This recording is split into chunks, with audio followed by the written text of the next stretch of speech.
ভারত পাকিস্তানের দাদা ভাইদের রিকোয়েস্ট করতেছি, হাম্বল রিকোয়েস্ট, বাংলাদেশি তোমরা অন্তত রাত্রিবেলা যুদ্ধটা করে না বাজান।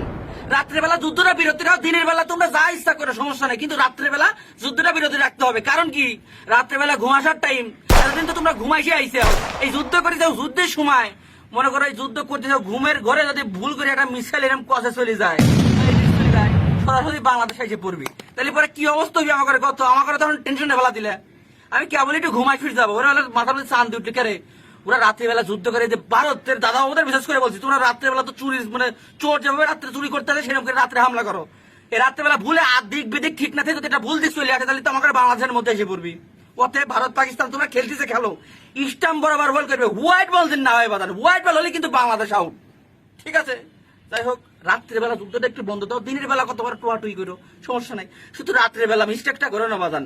এই দিক নির্দেশনা ভুল হয়ে গেলে কিন্তু এটা অকা হয়ে যাবে বাংলাদেশের, ঠিক আছে। রিকোয়েস্ট, হাম্বল রিকোয়েস্ট, রাত্রিবেলা নো টুকাটুকি, অনলি ঘুম, যাও।